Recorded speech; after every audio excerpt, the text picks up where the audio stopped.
And the head coach of the Panthers is here, Jamie Dixon. We're going to ask him to make a statement about being in St. Louis, about his opponent. Then we'll go to questions. Jamie, please. Well, excited about St. Louis being here for our guys. First time to be at this site for us, and looking forward to the opportunity. Obviously, Wisconsin, very good team. We've got to watch a lot of film, go through them, and prepare. And with being on one of the last games on Friday, we've had a few extra hours to prepare, and so looking forward to it. Guys are healthy and ready to go. We had a good practice today. We'll have this little shoot around here in the on the floor. Be our first time being on this floor, so and then a little walkthrough tomorrow. So a good day of preparation before we go. Start right here on the right-hand side, Jamie. Hey, Jim Thomas, St. Louis Post-Dispatch. When you have a late game like that, or one of the later games, how do you keep the guys from bouncing off the walls? Well, yeah, it'll be a little interesting. We haven't looked back on it. We've been to the tournament 11 times in recent years, and we've always seemed to be on a Thursday and a morning game at the same time. So it's been a little bit interesting as far as preparation, travel, getting ready to go. But as far as 6 o'clock is about a normal time game for us, and we will do a shoot around in the morning, a walkthrough at Fontbonne. We shot over there today, practiced over there. So we'll do something in the morning to prepare. But we won't use our time here on the floor because we thought that was too early, the 20 minutes that they give you. So pregame meal, scouting report, those types of things. It takes up the day pretty good.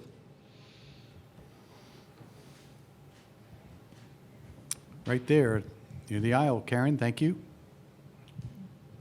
Jamie, Nigel Hayes. Yes. What kind of challenge does he present? I mean, that kind of player, you've got, I think, a couple of guys similar to that. How do you prepare for a guy like that?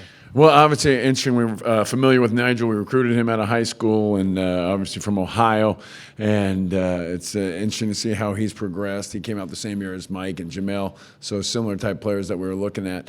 He's progressed as far as ability to play out on the perimeter, drive the basketball, shoot the three as well. But it's still that physical, hard playing, aggressive. Looking for contact, both offense and defense. So he's a hard matchup. He can play. Some teams play the 3 against him. Some teams play the 4 against him. Oftentimes he's playing at the 5 too. So you're going to have a lot of different guys guarding him, and that's our plan going into the game. So again, they're a team that's interior dominated as far as getting their scoring from those two guys, and Hayes and Happen. So it's somebody that we've got to contain. We want to try to keep him off the foul line. He really tries to look for contact on his drives, his post-ups, and if he can do a good job of staying between him and the basket and keeping him off the line, that's probably your best way of having success. Paul.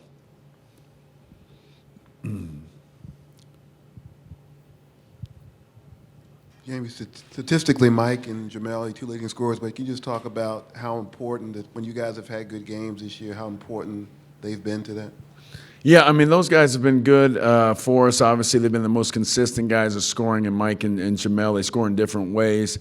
We really think that our passing, our spacing are the two most important things, and allows them to score. And if we have other guys making shots, I think that's when we're best offensively. So obviously, they're the guys that lead us in numbers, but we do need some perimeter scoring from our guards, knocking down shots, and when we do that, that's when we're at our best. But we usually do play through them. They're guys that can pass, they can go off the dribble, they can score, but they can get other guys shots too, and I think that's what makes them and makes us our best.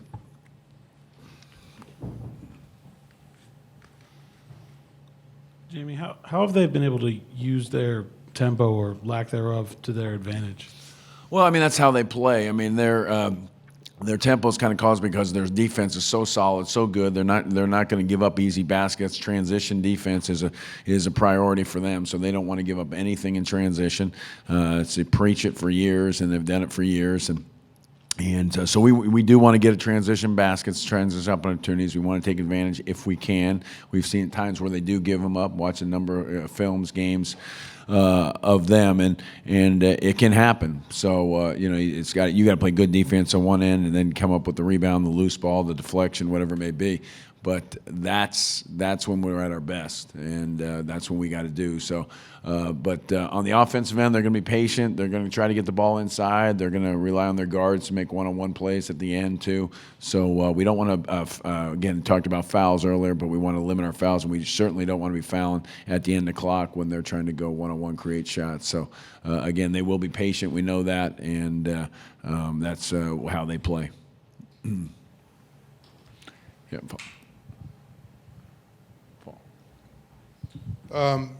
They're a lot like you guys. I mean, consistently in the NCAA tournament over the last 15 years, you know, they seem to always have a couple of seniors and this. I mean, do you see like your program built similarly to them? And I mean, do you see some similarities in that? Yeah, I mean, we obviously played them in the NCAA tournament a while back, and then we had that home and home that we played with them as well. And you know, even back then, you talked about the similarities in of the players. They had a lot of local guys, Wisconsin guys. We had guys from different areas, but they seem to have have a little bit more size than we've had, I think, over the years consistently. But again, I think defense and rebounding was what they based their program on, and ours as well. And I think over time, you know, the game's changed a little bit. They've changed, we've changed, and you know, we're finding ourselves in a position there where we're both. They've redshirted guys. They've had guys that get fifth-year guys that have had great success too as well. So I think there's a lot of similarities, like you mentioned, Paul.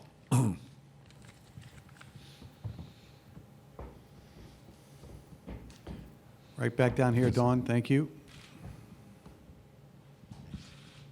A couple of your players mentioned that preach that 20-plus assists is something that you're looking for. Yeah. How important is ball movement to what you do? Yeah, I mean, we've had some games when we've been very good offensively, and then we have some games where we've struggled, like everybody, and that seems to be the fact, the number that stands out. Our numbers, our assist numbers are down, and maybe our turnovers were up. But you know, we just found ourselves, we've gotten a little bit stationary. Ball movement is what they mentioned, but player movement as well. And so we want to be a little bit more active with movement, but also with the movement of the basketball. We just seem to have, and it was something we've emphasized these last 5 days, and I think we got a better feeling of it. And it was great to have these 5 days to prepare with the one day where we really just did some shooting on their own. But you know, I think it was something. Obviously, you want to prepare for Wisconsin, but we had some time to really look at ourselves and what we could do better. And you know, I think they got a good feeling the last couple of days offensively. It seemed like we're back to where we've had good stretches. Every team has some good games and some good stretches offensively, and we've had those. But we've also run into some issues games, and again, those games seem to be low turnovers, low shooting percentage. I mean, low assists, low shooting percentage. So in 5 days, you have time to do yourself. Yeah, it was especially Sunday when we didn't know who we were playing. You know, we had those days, and Monday we focused a little bit more on us than Wisconsin. But yeah, it was, you know, an opportunity. Like I said, the extra day and actually the extra day and the late start on Friday seemed to be a significant change. Left side, Jamie. Jamie, you've been in so many of these opening games. What have you learned over the years about what you want to do in the hours leading up to it, and what you don't want to do with a team? Yeah, you know, it's always different because, like I said, the timing of it, how travel. You know, we've had some situations where those things come into play, but you want to be to relax. You want them rested. I think that's something we really were able to do. Even though we had this long stretch here, we were able to get some good practice in, but we didn't go long today. Very short. You know, want to get off here quick today when we get some shooting in. But I think rested, confident. Love to get some guys making some shots here today in the first time in the gym in this arena. So those are things that we're looking at, and just having some fun. I mean, enjoying the opportunity. I think with this group, it's different because we have a lot of new guys.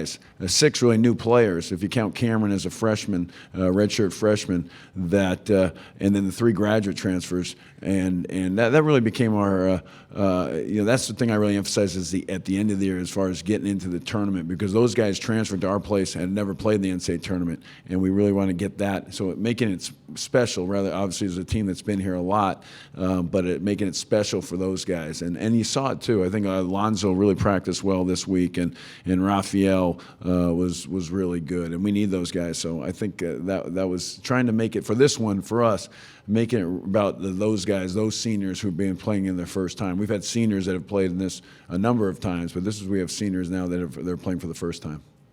Standing up on the right, Jamie. Yes.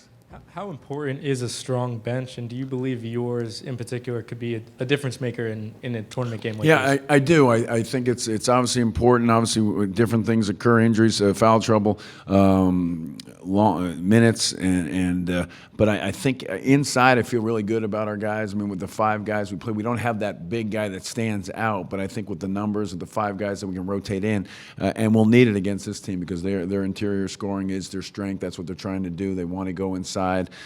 So we need those guys. So that depth is going to be critical. And then our guard play obviously is going to be. I'd love to get Damon Wilson and get some good minutes out of him. Sterling Smith as well, who played so well for us early. We haven't quite got him going since. So it would be a great thing for us and something that well needed, much needed as with everybody. They want to get some guys. But Sterling's here as a shooter. Cameron obviously has played more down the stretch here and has had some big games for us. But again, we got to make some perimeter shots.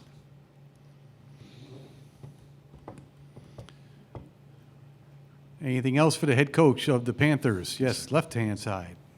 Jimmy, does your entire staff become more important this time of year as opposed to during the regular season? I mean, are you actually needing guys to do different things than they've done in terms of your assistance in that? Well, I mean, it's really the focus on opponents. We've got we kind of break it down with the pod and the 3-4 teams and the other 3 that we need to know. So we really focused on the scouting, talking about our guys and really just trying to get some guys. I mentioned some guys that haven't played as well down the stretch and maybe getting some extra work with them, extra shots, and just again talking about that, trying to this confidence and getting them going. It's a long year. And not everybody's going to be playing great at the end of the year. So, we really are trying to get those guys on to feel good and feel confident going into the game. So that's something we've really emphasized with our guys.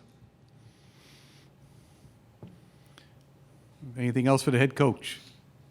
All right. Yeah, one back. We do. Standing in the back. Thank you. Jamie, real quick, can there be a benefit to being a 10 seed from your perspective as a point of motivation or a rallying point for this team, flying under the radar? I mean, it's. I think with this year and the different things, there's the differences between 7, 10. I mean, looking at it, there's not much, and you look at the teams that have, even though number 1 seeds, they have 6 losses and the most in history. So again. I think the theme has been parity, and it's wide open, and anybody could win this thing. So I don't know. I mean, it's our guys are excited about being here. I think the biggest thing motivate is you want to be playing your best and excited. And I think, like I said, these. For 3 guys that have never been here before and are seniors and came here for specifically that reason, I think that's the motivation. I think that's the thing for us that's great. And if you need to be an underdog or a favorite, whatever it may be, I mean, some favorites will win and some underdogs will win, and we see that every year. So we just want to be the best team. We want to be the team standing. Okay, Jamie, thank you very much. Okay, thank you, guys. Good luck. Thank you.